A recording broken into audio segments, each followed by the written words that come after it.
5 sur 7 matin, bienvenue dans le débat matinal, bienvenue dans le forum de discussion.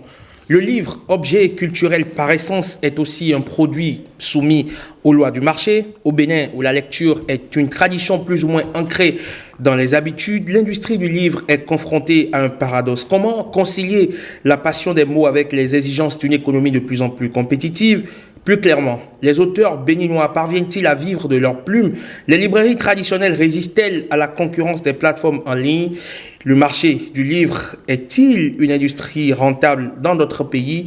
Eh bien, nous faisons le débat avec les acteurs de la chaîne du livre, rejoints par d'autres invités, sinon un invité tout particulièrement que j'ai le plaisir de vous présenter, Christian Eboulé. Il est journaliste pour TV5 Monde depuis plus d'une vingtaine d'années maintenant. Il a fait son entrée dans l'arène des écrivains avec son ouvrage qui est paru tout récemment, Le Testament de Charles, publié aux éditions Lettres Mouchetées. C'est un roman sur le destin exceptionnel de Charles Nto Tirere, qui prend le nom de Charles Nchongwe dans le roman. C'est un officier gabonais, naturalisé français grâce à ses impressionnants états de service. Bonjour et bienvenue, Monsieur Eboulé.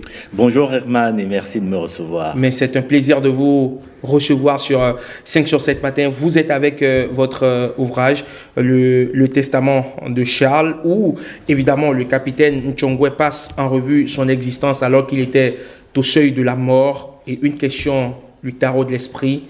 A-t-il eu raison de sacrifier une partie de lui-même, en l'occurrence son africanité, pour se faire accepter par la patrie mère ou la mère patrie, la France colonisatrice? C'est ça que vous nous racontez dans votre ouvrage. On a hâte de découvrir le livre.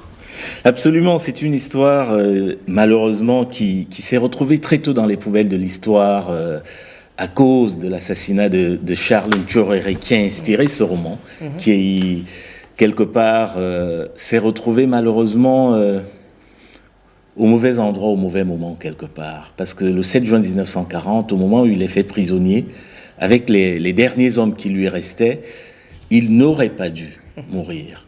Malheureusement, certaines unités nazies à ce moment-là assassinaient de façon systématique les tirailleurs sénégalais et pratiquaient la ségrégation entre soldats noirs et blancs.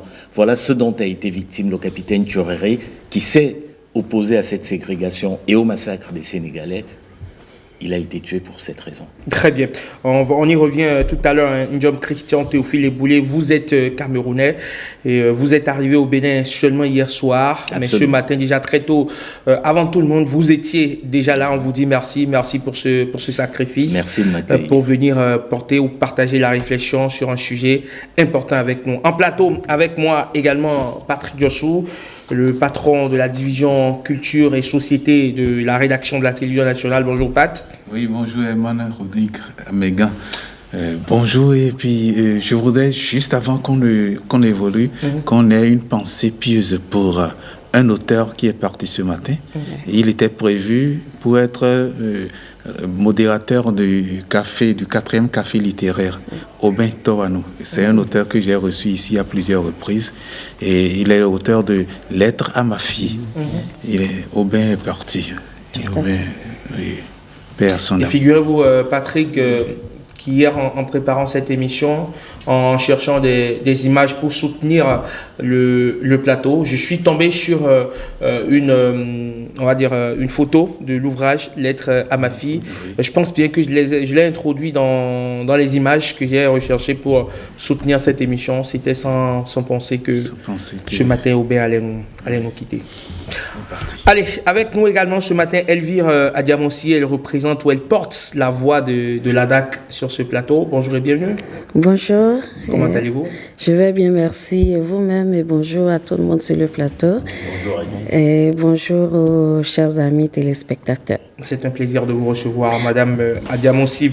Et puis, Augustino Agbemavor, il est distributeur, diffuseur. Il a mis en place son initiative Booknet, c'est bien cela? Exactement. Booknet qui est une plateforme digitale de vente en ligne du livre papier et de prêt du livre numérique également. On vous a vu à vos débuts comment vous avez transformé un tricycle en une bibliothèque ambulante. Vous sillonnez les écoles pour permettre aux gamins, aux apprenants d'avoir le goût de la lecture. Exactement. D'accord. Vous allez nous parler de cette initiative et de comment vous arrivez à rentabiliser tout ceci, votre modèle économique. Très bien. Alors, Patrick Diossou, au Bénin, est-ce que les Béninois lisent-ils vraiment? C'est vrai qu'on a pendant longtemps porté le titre de quartier latin de l'Afrique. Oui. On en était fiers. Est-ce qu'on a toujours cette fibre latine qui nous traverse toujours? Oui, je dirais oui, bizarrement.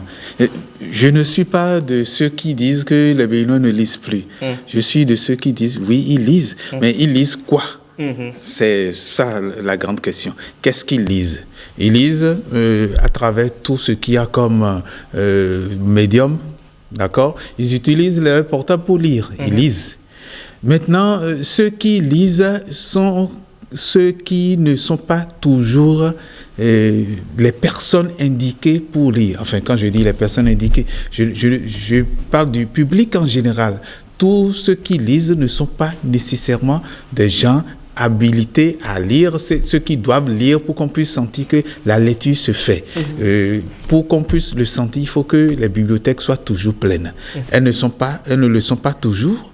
Il faut que elles le sont dans une certaine mesure, mais il faut que les librairies puissent vendre vraiment des livres. Mais combien de librairies vendent? Je ne suis pas libraire, mais je me dis, quand on fait le tour, il y a plus de visiteurs que d'acheteurs.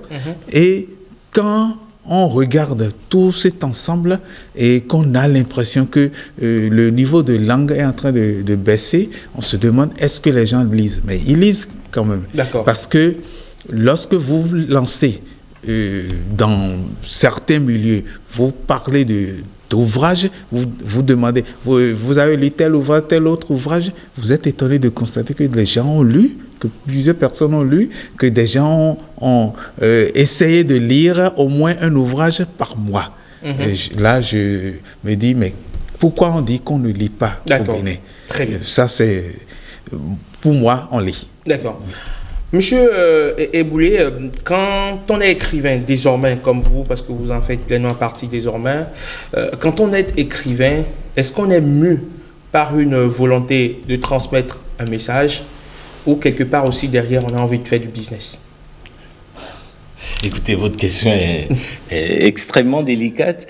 Il me sera difficile de généraliser parce que je crois que l'entrée en écriture est une question individuelle, d'abord.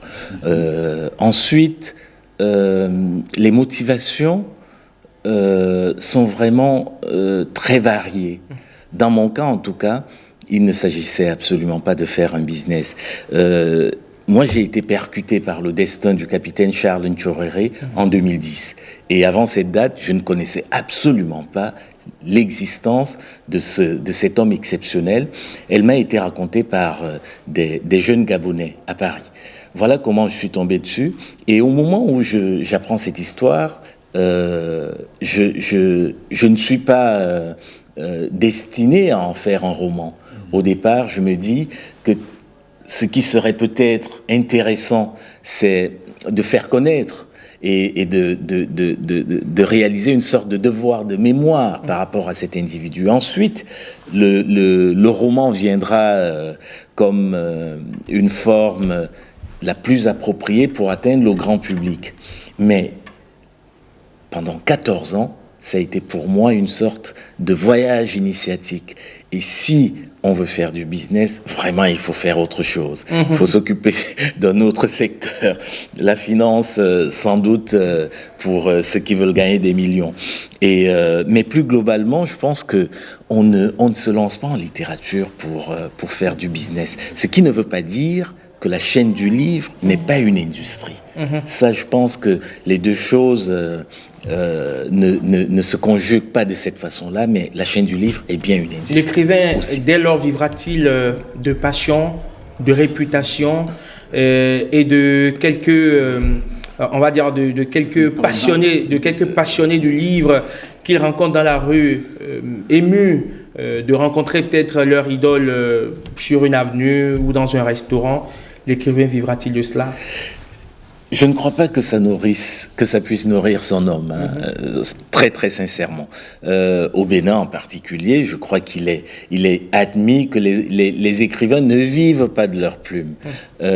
Et ça n'est pas uniquement une réalité béninoise. Mondialement, la plupart des écrivains ne vivent pas de leur plume. Ils ont besoin d'un autre travail pour pouvoir subvenir à leurs besoins quotidiens. Et ce sont des questions économiques, de marché, qui touchent tout le monde. Et je crois que ce qui, d'ailleurs, nous réunit aujourd'hui, c'est la question de savoir si la chaîne du livre est une économie rentable. Et au Bénin en particulier, je trouve qu'il y a, ces dernières années, une volonté de faire en sorte que ce secteur économique soit à tout le moins viable. Il y a la création, par exemple, de l'ADAC, l'Agence de développement des arts et de la culture à laquelle Elvire appartient, le Salon du livre pour lequel je suis, moi, présent à Cotonou, qui sont des éléments qui montrent que le gouvernement est préoccupé par ces enjeux. Et il est important de sensibiliser les acteurs de la chaîne du livre, en l'occurrence le gouvernement, les acteurs, le grand public, les autres acteurs de la chaîne du livre, c'est-à-dire les auteurs, les libraires, les bibliothèques, les diffuseurs, distributeurs, etc. Toute cette chaîne doit être mobilisée pour permettre à cette industrie à cette économie d'être viable. Même si aujourd'hui, ça n'est pas tout à fait le cas au Bénin, il y a une impulsion qui permet de dire que dans les années à venir, il est possible que ce secteur vienne en soutien du développement économique du pays. Très bien. Alors, Madame Adiamossi, quand on sait que les agrégats macroéconomiques se penchent moins sur des questions qui touchent à la littérature, on préfère parler évidemment de fiscalité, d'impôts, de douane. Les douaniers ont ramassé cette année-ci peut-être 200 milliards de francs CFA. Quand on compare les chiffres, on sait que c'est costaud, c'est du lourd. À côté de ça, est-ce que quelqu'un vient se demander combien le marché du livre a rapporté cette année? Est-ce que c'est une question qu'on vous pose souvent? Oui, c'est une question qui se pose, à laquelle, pour le moment, on n'a pas encore une réponse. Et évidemment, comme vient de dire Christian, nous sommes en train de travailler pour. Parce qu'aujourd'hui, il y a ce que nous appelons les industries culturelles créatives, auxquelles appartiennent aussi l'industrie du livre et de la littérature. Et justement, le gouvernement a bien pris conscience de cela. Et ce qui fait que l'ADAC est là aujourd'hui pour mettre en place toute cette industrie et faire en sorte que, en parlant du livre et de la lecture, qu'on puisse dire, oui, voilà, cette année, ça a donné tel montant. Même si ça ne sera pas aussi colossal que, bon, je prends n'importe quoi, hein, du coton ou je sais pas quoi, mais qu'on puisse quand même dire les acteurs du livre ont rapporté tel montant. On sent qu'il y a une industrie qui vit. Qui vit. Et ça se fera à travers tout ce que nous sommes en train de mettre en place aujourd'hui, comme le Salon national du livre et puis le Grand Prix littéraire qui aura lieu aussi dans quelques mois. Justement, j'allais vous demander les motivations du ministère de la Culture qui ont poussé le ministère de la Culture à initier ce Salon national du livre. Ça fait depuis quelques années maintenant que cette initiative revit au Bénin avec beaucoup de punch, avec beaucoup de motivation, avec une vision derrière. Qu'est-ce qui vous a poussé ou à quel moment vous avez eu le déclic? Oui, c'est déjà, le déclic a toujours été là depuis, c'est juste par quoi commencer. Et on s'est dit, il faut commencer par rendre visibles nos auteurs, commencer par rendre visibles les œuvres qu'ils produisent, et que ce soit sur le plan national que sur le plan international, ce qui justifie justement qu'on fasse venir d'autres auteurs et pour échanger et aussi leur permettre de sortir du pays pour aller faire lire leurs œuvres ailleurs. Donc, le déclic, ça a toujours C'est pas que ça a pris un jour, mais c'est à force de réfléchir qu'on s'est dit qu'est-ce qu'il faut mettre en place. D'accord. Alors, le Salon national du livre, le Grand Prix littéraire. Et cette année, la thématique, elle est très significative. Le monde des petits dévoreurs de mots. C'est-à-dire que nous allons d'abord vers nos enfants, vers la jeunesse, pour leur dire, écoutez, la lecture est très, très importante. Et donc, cette année, ce sont eux que nous célébrons d'abord, avant de célébrer même nos auteurs. D'accord. Alors, Augustin Agbemavo, est-ce que vous ne faites que dans la diffusion de livres? Si vous voudriez vous présenter, vous dites Augustin Agbemavo, diffuseur de livres. C'est ça, profession? Alors, j'aime bien plutôt dire... je porte plusieurs casquettes. D'accord. Je me mets juste en tant qu'acteur culturel, mais je suis libraire, ou je suis également spécialisé en sciences de l'information des bibliothèques, parce que j'ai un master de l'Université de Senghor dans la matière. Donc, voilà. Alors, moi, j'ai plusieurs casquettes. Je suis distributeur, je suis promoteur d'activités de promotion du livre. Je suis également libraire. Donc, aujourd'hui, cette posture me permet d'avoir un regard quand même un peu 360 sur un peu toute la chaîne du livre. Je travaille avec pratiquement tous les acteurs, que ce soit les auteurs, les maisons d'édition, les librairies traditionnelles. Je travaille avec tout ce beau monde-là. Et j'ai envie de rebondir un peu sur la question précédente. Parlant du chiffre, de la contribution aujourd'hui économique du livre aujourd'hui par rapport à la production nationale, il y a une étude qui a été commanditée par un projet ressources éducatives il y a 2-3 ans. Alors, il y a des chiffres qui ont été avancés, mais il faut dire que la chaîne du livre, en fait, il y a une bonne partie qui échappe aux acteurs formels de la chaîne du livre. C'est-à-dire? Il y a une bonne manne financière que le secteur du livre génère, mais qui malheureusement échappe à tout ce qu'il y a comme structure formelle, notamment les libraires. Déjà, on n'a pas beaucoup de libraires partout, d'accord? Vous n'avez pas de librairie dans toutes les communes, dans tous les départements. Ce qui fait que quand un parent a envie d'acheter un livre, il fait comment? Il se tourne il va rapidement au petit carrefour, où il y a le bouquiniste, où il y a peut-être celui qui fait de la piraterie, de la contrefaçon. Et donc, cette étude au moins a révélé qu'il y a une bonne manne, en fait, qui échappe aux acteurs formels du livre.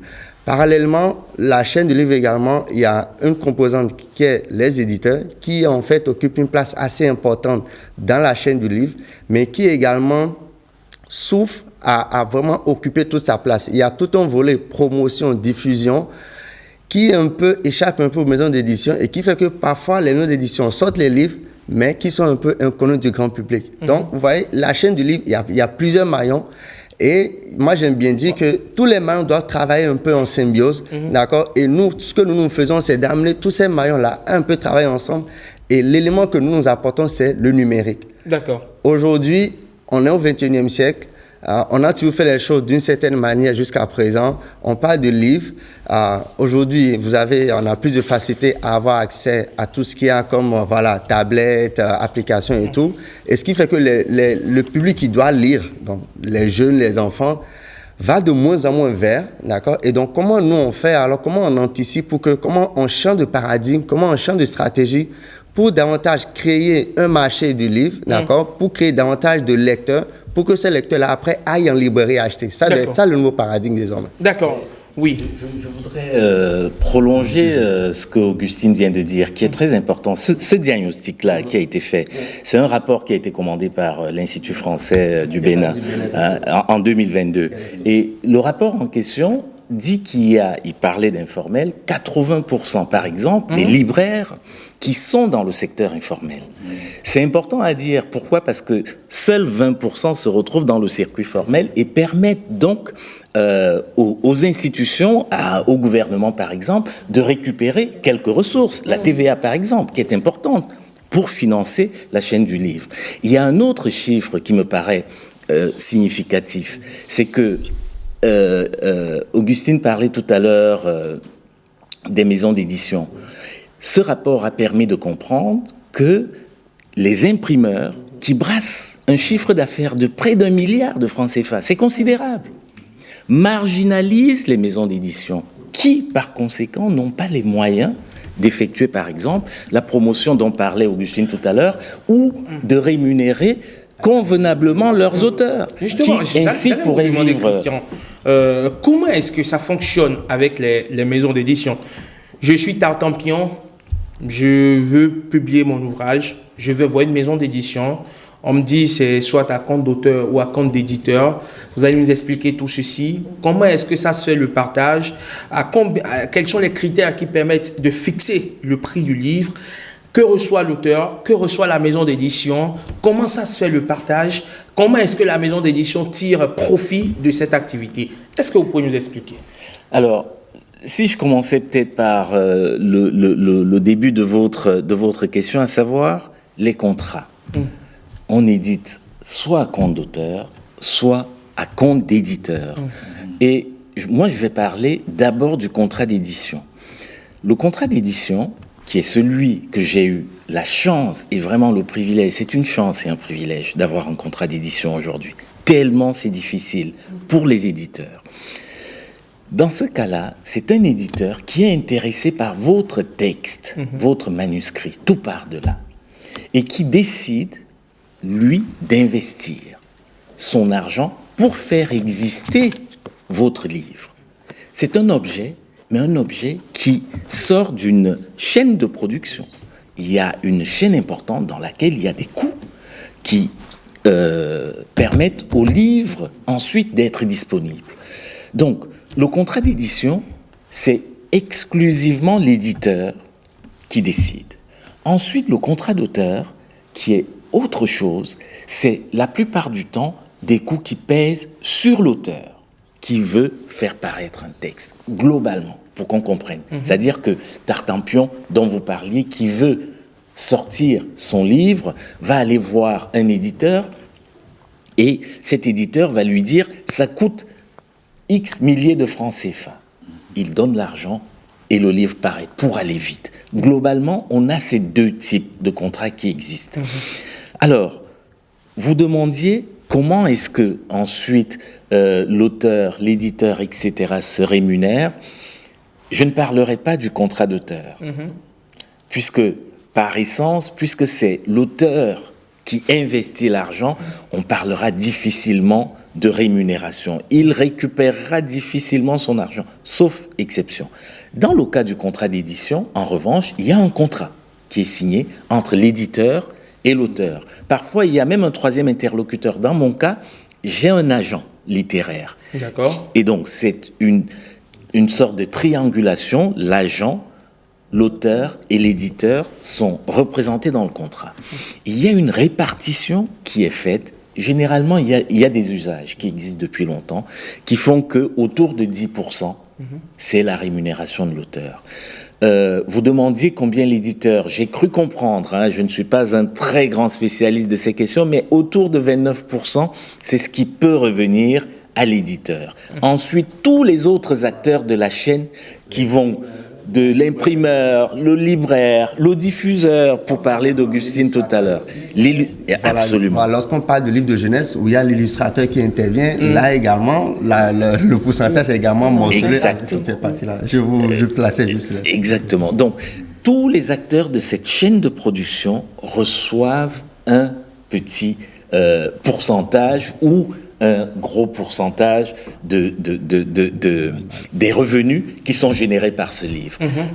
Alors, pour terminer et ne pas monopoliser la parole, malheureusement, je voudrais simplement préciser que tout à l'heure, mes camarades insistaient sur le fait que c'est un secteur, surtout Augustine, qu'il faut harmoniser.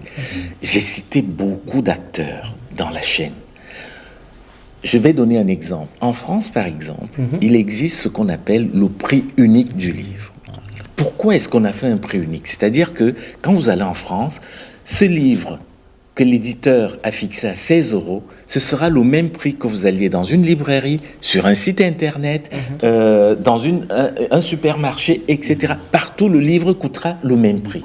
C'est une manière d'amener les acteurs à s'harmoniser, à être d'accord et à s'entendre pour que chacun puisse vivre un peu de cette industrie. Si vous allez dans les pays anglo-saxons, en Grande-Bretagne par exemple, le prix du livre est libre. Et là, c'est la loi du marché. Je ne dirais pas ça, je serais plus cruel. C'est-à-dire que c'est le plus fort qui va imposer sa loi au plus faible, qui est son voisin direct. C'est-à-dire que, par exemple, les supermarchés qui ont des capacités importantes de trésorerie notamment vont tirer les prix vers le bas et ça aura un impact sur toute la chaîne. D'accord. Alors, Patrick Diossou, vous m'excuserez pour cette préoccupation que je voudrais vous poser. Vous comprendrez par la suite pourquoi je dis que vous m'excuserez. Vous êtes père, malheureusement, d'une fille de regrettée mémoire qui était écrivaine déjà à 7 ans, qui a sorti son ouvrage. Comment est-ce que vous avez pu, évidemment, conclure éventuellement un contrat pour cette publication? Bon, d'abord, je voudrais répondre à quelque chose. Le bonheur a été qu'à un moment donné, je rentre à la maison et que je vois la télé allumée et que je vois mes enfants avec des ouvrages en main. Ce bonheur, c'est ce bonheur que je souhaite à tous les écrivains, à tous ceux qui sont dans la chaîne des livres. Que leurs enfants, que leurs filleuls, que tous ceux qu'ils ont en charge puissent avoir des livres en main qu'ils puissent lire. Ça, c'est important, c'est très important. Mais pour avoir ce résultat, c'est que les parents doivent lire, les tuteurs doivent lire, les plus grandes personnes doivent lire, parce que les plus jeunes imitent les plus grands. C'est comme ça que cela se passe. Mon épouse, elle est écrivaine aussi. Moi aussi, je suis écrivain. On écrit tout le temps. Nous, on est tout le temps en train d'écrire ou en train de lire. Quand on n'écrit pas, on lit. Donc, les enfants imitent. Et ça, c'est déjà ce genre de bonheur que je souhaite à tous les parents et à tous ceux qui ont en charge des enfants. Maintenant, par rapport à l'ouvrage, lorsque la petite, quand elle a fini d'écrire, elle avait fini d'écrire même avant que moi je ne sorte mon ouvrage. Elle a même dit dans son discours, le discours qu'elle a prononcé pour la cérémonie de lancement. Et quand elle a fini d'écrire l'ouvrage, elle a dit, il faut que cet ouvrage soit connu de tout le monde. Et quand on édite l'ouvrage, maman, sortez-moi mon ouvrage, papa, etc. On a résisté, en fin de compte, on a pu accepter. Et ce qui a été, je dirais, un autre bonheur, c'est que l'éditeur puisse nous dire, oui, je voudrais bien m'engager à prendre le tout en charge. Et c'était... Vous avez eu le sourire large. Oui, le sourire large. Mais en fin de compte, à un moment donné, ce n'était plus le tout en charge parce que il y a eu des charges qui, oui, aidez-moi à régler ceci, aidez-moi à régler autre chose. Et puis, petit à petit, on s'est dit, mais bon, finalement, c'était à compte d'auteur. C'était à compte d'auteur. Pas plus à compte d'éditeur. Oui, oui, je m'avais tourné vers Madame Adiamansi qui n'a pas beaucoup parlé sur ce plateau. Que fait aujourd'hui, d'accord, ou que font les pouvoirs publics pour essayer d'harmoniser l'écosystème du livre? On sent que malheureusement, ça subit, je vais dire, la configuration de l'économie béninoise qui est fondamentalement dominée par l'informel. L'informel, exactement. Mais vous savez aussi qu'il y a un certain nombre de réformes qui sont en cours. Et justement, c'est de faire en sorte que l'informel disparaisse. C'est vrai que ça ne peut pas se faire du jour au lendemain. C'est petit à petit que ça disparaisse et que tout soit vraiment formel, qu'on permette aux auteurs de vivre de leurs œuvres. Mais pour y arriver, il faut d'abord, je suis vraiment désolée de le dire, il faut déjà que les œuvres qu'on nous serve, que ce soit des œuvres de qualité. Merci. Oui. Que ce soit des œuvres de qualité. Aujourd'hui, vous avez des jeunes, des auteurs qui, parce qu'ils ont un truc en main et qu'ils ont un peu d'argent, s'en vont négocier eux-mêmes. Et c'est pour ça, tout à l'heure, quand monsieur parlait de contrats d'éditeurs et de contrats d'auteurs, moi j'ai souri un peu parce qu'ici, on n'a que ça, les contrats d'auteurs. Les éditeurs, quand ils prennent les ouvrages, puisqu'il n'y a pas la qualité, ils ne sont pas prêts à investir. Donc, il faut vraiment qu'on parte de la base. Il faut que le produit soit potable. Il faut que le produit soit potable. Si on a des produits potables, maintenant, le gouvernement peut dire, d'accord, avec ça, imposer, si possible même, aux éditeurs, un certain nombre de choses pour que si un auteur vient vous voir, voilà la tarification, voilà le contrat, qu'on ne commence pas et qu'à un moment donné, l'éditeur dise qu'il est essoufflé. Et pour ça, il faut aussi que les éditeurs, qu'ils soient tous agréés, qu'ils aient tous des agréments, la plupart n'en ont pas. Et je suis très bien placée pour le dire parce que là, pour le salon, j'en ai vu plein qui se disent éditeurs, mais qui n'ont pas des agréments, qui ne sont pas inscrits, qui sont inscrits nulle part. Et du coup, comment veulent-ils travailler? Il faut d'abord commencer par suivre ce qu'on demande, les réformes, que les gens respectent les textes pour que ça puisse aller de l'avant. D'accord. Mais tant que ce n'est pas fait... D'accord. Alors, Augustino, pour vous qui êtes un acteur privé, d'accord, comment est-ce qu'on renforce le partenariat public-privé pour faire décoller véritablement la chaîne du livre? Alors, comment renforcer le partenariat public-privé? Il faut davantage une certaine... vous savez, ailleurs, le secteur du livre est plutôt bien structuré. Le public, c'est-à-dire le gouvernement, met en place un certain nombre de structures, de mécanismes. Il y a des fonds d'appui à l'édition, il y a des fonds d'appui à tout ce qu'il y a comme promotion. Et donc, tout cela permet de soutenir un peu l'économie du livre. Alors, chez nous, ici, qu'est-ce qu'il faut faire? Il faut un peu davantage de synergie entre les acteurs. Vous savez, on ne peut pas parler de rentabilité de la chaîne du livre et occulter les acteurs. Chez nous, aujourd'hui, vous avez l'association des libraires, vous avez l'association des éditeurs, qui est déjà bien, c'est déjà bien que les associations socio-professionnelles, mais il faut davantage que ces associations-là travaillent davantage en symbiose, en synergie, d'accord, pour davantage faire un plaidoyer au niveau de l'institution. Vous voyez? Moi, acteur privé, je ne peux pas me lever aujourd'hui et écrire à la date directement. Il faut au moins que je passe par ma corporation pour porter un certain nombre de choses. Monsieur Christian a parlé du prix du livre.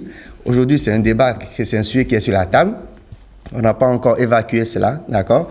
L'autre chose que le public peut faire, comment renforcer le partenariat, c'est venir en fait un peu en soutien à tout ce qu'il y a comme industrie privée pour davantage relever le secteur. Parce que, ouais, aujourd'hui, pour donner un exemple, tout soutenu par le rapport dont j'ai parlé tantôt, il y a une collection de BD qui a été imprimée au Bénin, qui a été sortie au Bénin dans le cadre du projet socio-éducatif, mais c'est des milliers d'exemplaires qui ont été tirés, mais à l'extérieur. C'est une grosse maille financière qui a échappé à l'économie béninoise, je dirais. Ça a échappé aux acteurs, mais à l'État, je dirais.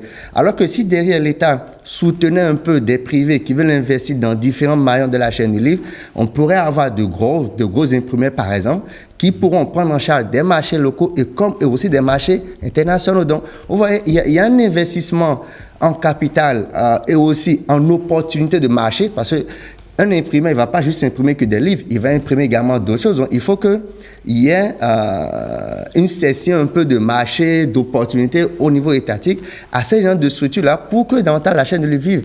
Et derrière, l'autre élément aujourd'hui qui est aussi important, et j'en parlais tantôt, c'est le numérique. Aujourd'hui, le numérique, beaucoup d'acteurs du livre ont peur du numérique. Et c'est normal. Dès l'avènement du numérique, dans tous les autres secteurs d'activité, il y a eu beaucoup de réticences. Quand on est sur Internet, on a l'impression que c'est comme un no man's land. Exactement. Alors, aujourd'hui, j'étais au Centre du livre de jeunesse de la Guinée la semaine dernière et j'ai suivi une formation sur le droit à l'édition numérique. Ouais, Monsieur Christian, aujourd'hui, qui a sorti son livre. Si aujourd'hui, alors là, on a le support papier, mais le support numérique e-book, c'est une opportunité. Le support audio, il peut le céder ses droits à quelqu'un d'autre. S'il veut le traduire aujourd'hui au cinéma, c'est des droits qu'on va lui reverser. D'accord? S'il veut le traduire en bande dessinée, c'est des droits qu'on va lui reverser. Vous voyez, le livre aujourd'hui, au-delà de l'aspect culturel, c'est vraiment un produit qui répond à un besoin. Et quand un produit répond à un besoin sur un marché pour lequel il y a un prix, pour moi, il y a une opportunité. Et donc, le numérique, une fois encore, représente comme une opportunité, un levier, et c'est ce que nous faisons chez nous. On utilise le numérique aujourd'hui pour briser les barrières d'accès aux livres. Aujourd'hui, chez nous, on n'a plus besoin de dire, OK, je suis à tel endroit, je n'ai pas de librairie chez moi, je n'ai pas possibilité d'accès aux livres. Chez nous, ce discours n'existe plus aujourd'hui. Avec le numérique, nous, on est là pour faciliter l'accès aux livres à tout un chacun. Et donc, il faut inciter, encourager davantage d'acteurs à aller vers le numérique et à en faire un vrai levier de développement. Et donc, il faut aussi que le gouvernement appuie les initiatives. Aujourd'hui, il y a pas mal d'initiatives aujourd'hui qui existent. Et pour même créer le marché du livre, qu'est-ce qu'il faut faire, monsieur Herman? Il faut davantage inciter à la lecture. Le centre de livre de cette année est dédié à la littérature de jeunesse, ce qui est très bien. Et donc, derrière, qu'est-ce que pendant le gouvernement fait? Qu'est-ce que le pouvoir public fait pour encourager les initiatives de promotion à la lecture dès la base? Parce que sans initiative de promotion de livres, les libraires ne peuvent pas vivre. Si les libraires ne vivent pas, l'imprimeur ne peut pas vendre, la grande édition ne peut pas avoir de l'argent et l'auteur ne peut pas en vivre. C'est toute une chaîne formidable qu'il faut que les uns et les autres travaillent ensemble. Oui, mais on revient toujours. 2 petites minutes pour boucler ce plateau. Malheureusement, c'est parti très vite. Le temps pour moi de me tourner vers Christian Théophile Eboulé. Monsieur Eboulé, pour vous, désormais, donc écrivain, je préfère le dire ainsi, journaliste, oui, d'accord, un jour pour toujours. Écrivain, c'est beaucoup plus prestigieux, ça fait plus, voilà. C'est très gentil. Comment développer aujourd'hui de nouveaux marchés pour le livre? On a l'impression que le livre est confiné entre gens lettrés, j'ai envie de dire, entre gens lettrés, qui représentent une petite portion de la population ici chez nous en Afrique. Ceux qui ne sont pas allés à l'école, comment on fait pour leur parler de livres, pour les intéresser aux ouvrages? Je vais appuyer ce que vous venez de dire en donnant un dernier chiffre ou 2 derniers chiffres du rapport que mentionnait tout à l'heure Augustino. 78% des livres scolaires au Bénin, 78%. Toute la production de livres, 78% des livres scolaires. C'est énorme. Et il y a uniquement 13% de littérature générale. Et c'est la littérature générale qui fait partie de ce que vous soulignez et qui est un peu élitiste, malheureusement. Comment développer ça? Eh bien, le Salon du Livre répond en partie parce qu'il s'adresse à la jeunesse. Inciter à la lecture et ne pas cantonner la lecture aux ouvrages scolaires, essayer de la sortir. Et pour ça, les bibliothèques, les librairies, et là je me tourne à nouveau vers Augustino parce que on a vraiment besoin de ça. Aujourd'hui, le numérique est un outil formidable qui sans doute permettra dans les années à venir. Je pense que c'est l'un des leviers importants pour promouvoir la lecture, pour promouvoir le livre, et il parlait de livres numériques par exemple. Il paraît, je terminerai là-dessus, que le livre audio a le vent en poupe en ce moment. Beaucoup de gens écoutent de plus en plus de livres avec simplement leur téléphone en allant sur des plateformes comme Spotify. Et donc, la jeunesse qui aujourd'hui s'est emparée des réseaux sociaux et qui est l'objet de ce salon devrait sans doute, à mon avis, nous surprendre de ce point de vue. Il est 9h et on me le signale déjà à grand signe. Le temps pour moi, en tout cas en 30 secondes rapidement, de me tourner vers Madame Adiamonsi pour nous dire le programme de ce salon national du livre. Est-ce que vous pouvez nous donner rapidement le programme? Oui, il y aura, en tout cas, il y aura beaucoup d'élèves. On a mis à contribution beaucoup d'établissements scolaires qui seront présents pour suivre les activités. Donc, il y aura les cafés littéraires, il y aura des tables rondes autour de différentes thématiques, il y aura un espace jeunesse, il y aura une exposition, enfin, voilà, expo-vente il y a au moins 45 stands qui sont là. Et il y aura également des panels. Il y aura des panels, oui, c'est ça que j'appelle les tables rondes. D'accord. Ensuite, de la cérémonie d'ouverture qui aura lieu le 22. Et voilà, et qui connaîtra la participation de beaucoup de gens, des littéraires et même de ceux qui ne sont pas littéraires. Très bien. Merci beaucoup à vous, Madame Elvire Adiamansi. Vous représentiez sur ce plateau l'Agence de développement des arts et de la culture, l'ADAC. Merci également à vous, Monsieur Eboulé. Vous êtes journaliste pour TV5 Monde. On a l'occasion de suivre vos productions sur la télévision nationale, parce que la télévision nationale a acquis évidemment quelques programmes de TV5 Monde, où vous nous parlez évidemment avec une telle bonhomie des écrivains, de faits littéraires surtout. J'aime bien particulièrement sur cette émission. Patrick, merci. Oui, on est ensemble. Augustino, on est ensemble. Tout le plaisir. Monsieur Eboulé, bon séjour au Bénin. Merci infiniment, Herman. Et à très bientôt. Voilà qui vient mettre un terme à la matinale 5 sur 7 matin de ce mercredi 20 novembre 2024. Merci à toutes les équipes rédactionnelles et techniques réunies autour de Émile Fouenan. On retrouve demain la dame qui sera aux commandes. Quant à moi, on se retrouve lundi. Lundi, quand il sonnera très exactement 7h, 6h en temps universel, d'ici là, portez-vous très bien. Au revoir. Bon mercredi à tous et à chacun. Paix et joie dans le monde. Salut.